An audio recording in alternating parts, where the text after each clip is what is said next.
Please be seated. Will you love her, comfort her, honour and protect her in times of prosperity and health, and in times of trouble and suffering, and be faithful to her as long as you both shall live? I will.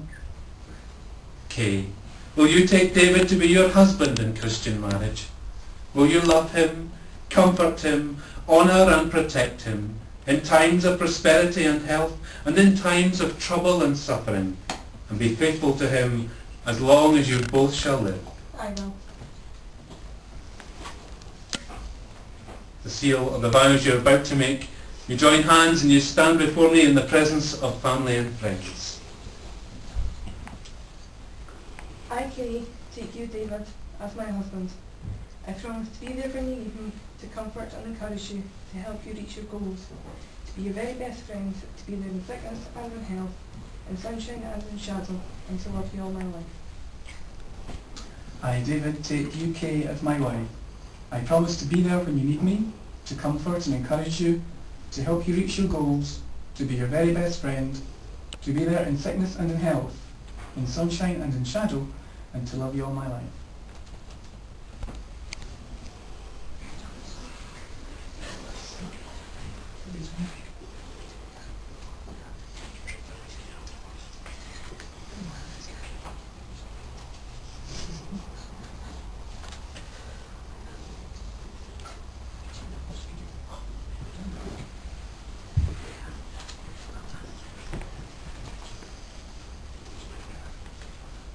These rings here are symbols of wedded love.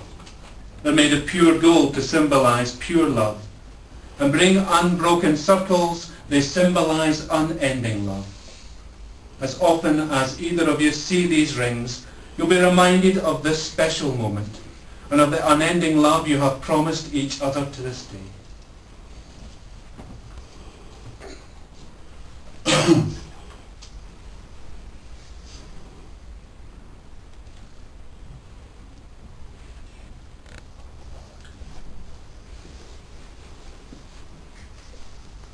I give you this ring because I love you and pledge to share my life with you, loving and caring for you through all life's ever-changing experiences.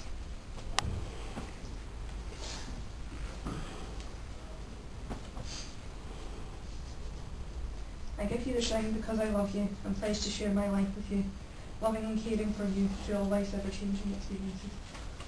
May these rings be to you a sign of the endless love that you have pledged to each other this day.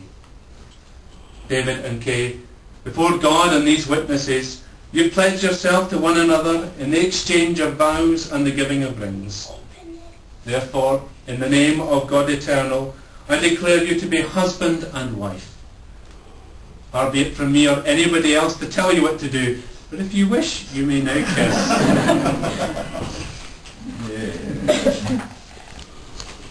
And the woman who held a babe against her bosom said, "Speak to us of children."